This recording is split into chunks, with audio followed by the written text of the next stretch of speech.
And Courtney.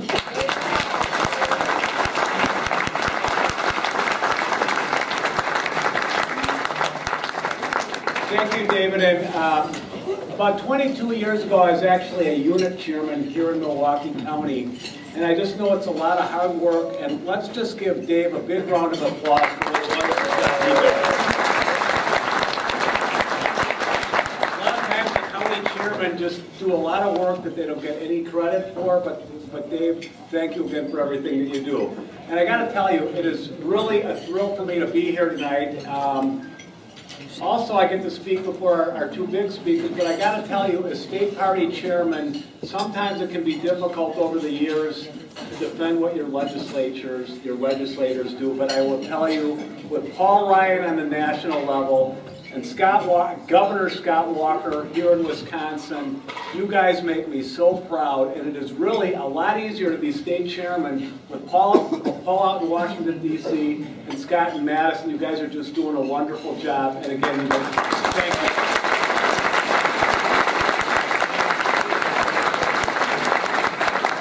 I also have to give a couple of commercials. Although we had a very difficult November, I will say that one of the TV stations interviewed me, and I said, tomorrow morning when I wake up, we're going to have the largest assembly majority in my lifetime. We're going to have a solid conservative state senate, and arguably the most popular and courageous governor in the country, again, with Scott Walker. So we got a lot of these things going on. But we do have a couple of key races, and I'll tell you, we need here as a Milwaukee County resident, we need to get Rebecca Bradley elected to the judicial court.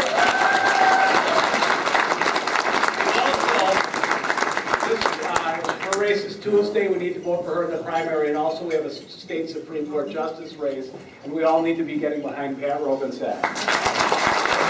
And I'll tell you, one thing we got to remember is, vote for both of these women on Tuesday, but also I want to tell you, think about what the Governor Walker and the legislature, over the last 2 years, they've done a lot of wonderful things. And think about Scott, one of these bill signing ceremonies. You have about 6 or 8 legislators behind him. Scott's signing a bill, he uses a bunch of pens, and now he signs a really good bill like Act 10. But now picture this. If we lose Pat's seat, and just picture this, Scott signing the bill, and then there's Shirley Abrahamson stamping it unconstitutional. So I tell you, we need to keep this seat in conservative hands. So I just say, remember that way. And finally, I just want to tell you a little bit about the state Republican Party. We're not resting now. I mean, sadly, we're in a perpetual election cycle now, and one thing that the state Republican Party of Wisconsin is doing, we are opening up 4 victory centers. They've already been open for a couple of weeks. They're going to be open through the duration of the election. We have them nearby here in Waukesha County, Madison, Eau Claire, and Green Bay, where Republican activists and conservatives can come and make phone calls, and they're going to be making phone calls for Justice Rogansack for her race on Tuesday, and then also for April 2nd. So again, please get out and get involved, and I'll tell you, the consequences are so key, because if we lose that race, they could really derail our legislative agenda. And now it's it's now my privilege to introduce to you the first vice chairman of the state Republican Party, but most of them don't know him as that. I mean, Brian does a wonderful job speaking to Republican groups around the state, but he's also a very popular radio host. You can hear him on News Talk WISN 1130, and also in the Madison media market on WIBA.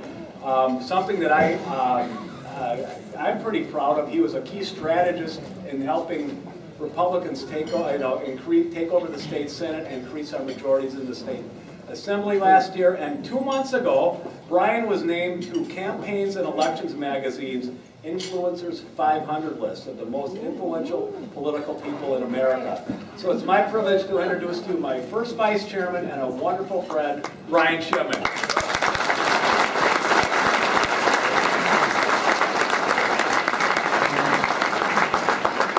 Thank you, Brad. I have to say about Brad Courtney, being state chair, even in the best of circumstances, is a lot of work. And when Governor Walker asked Brad to be chair of the state party, not only did he ask the right guy to do that job, but he asked someone who had no idea that not only would he be chair, in the 2010 election cycle, but he would go through not only one, but 2 cycles of state senate recalls and an attempted recall against the governor and the lieutenant governor. And we survived all those things well, a lot, really, because of Brad Courtney's leadership. And Brad, I want to thank you for everything you've done.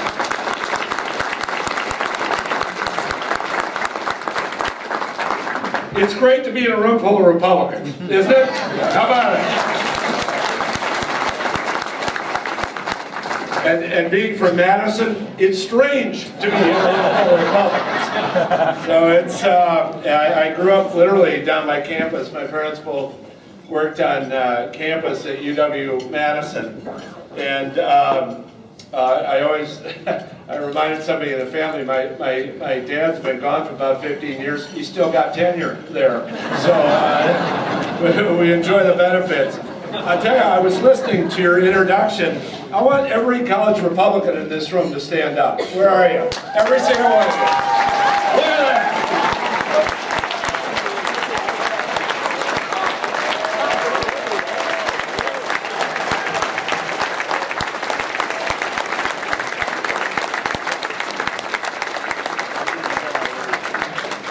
70% of the people who make a partisan decision by age 24 keep that partisan identification the rest of their life. And so the importance of the work that the college Republicans do on those campuses, and as well as what the young Republicans do in the high schools and everything else, I cannot really tell you enough how important that is. So I wanted to make that point. Okay. The first week of August, Vicki McKenna, anyone know Vicki McKenna? Vicki and I are at a conference in Washington, and we're broadcasting from that conference at the Washington Hilton Hotel. And I'm looking at the guy who was the keynote speaker. You may know him. His name is Governor Scott Walker.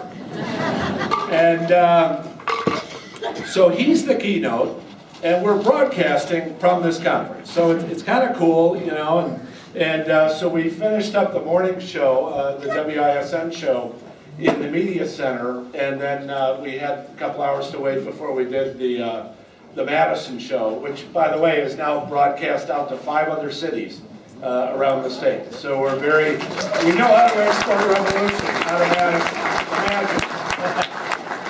And so the morning show, it goes great, and it's fun to be broadcasting from there. So I'm going to go to the room and clean up a little bit before we run off to lunch. So I'm in the elevator. Elevator's packed. There's 2,000 people, I think, at this conference. It's a pretty good-sized conference of conservatives. So I'm in the elevator, and I'm going up to my room. Elevator's pretty full. And we all, you all have lanyards on at the conference. Everyone's got the lanyards with the name tag on. So I'm standing there, and there's somebody probably in his 20s just to my right in the elevator, and a little chit chat going on. And the guy looks at my lanyard, and he said, "Are you from Wisconsin?" And I said, "Yeah."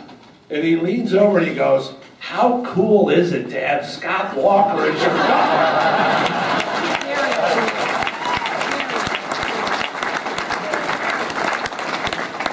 And I wanted to exercise some humility at that point, but I didn't bother. I said, "It's pretty damn cool to have Scott Walker as the governor of Wisconsin."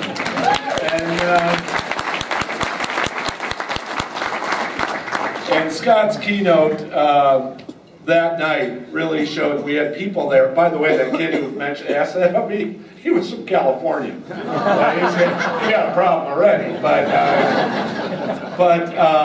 I tell you, I was really struck that night, and there was packed house. It was absolutely jammed house.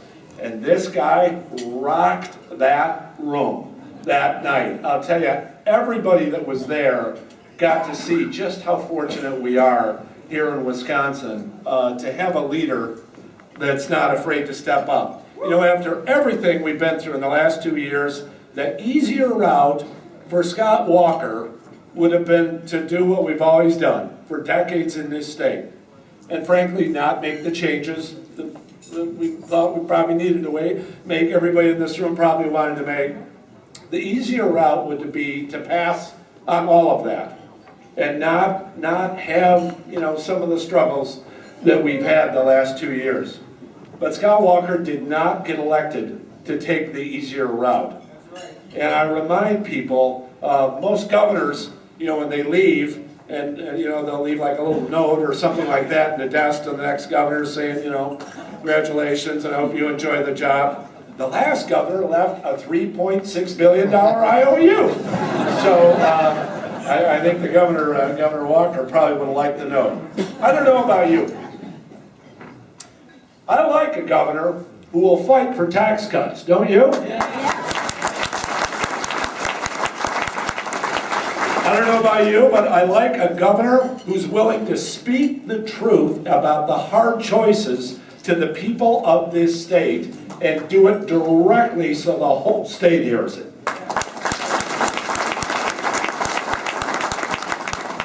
I don't know about you, but I like a governor who frankly is willing to face down what no governor in this state's history, and probably no governor in the country, has ever had to face in terms of the protests and the turmoil at the Capitol, and face those people down and remind them who he really works for.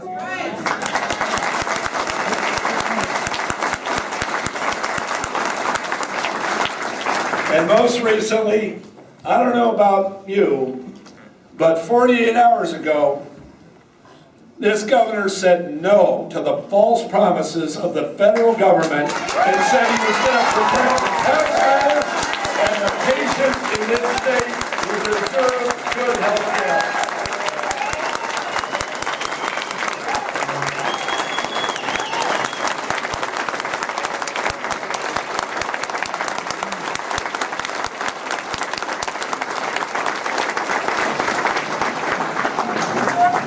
Ladies and gentlemen,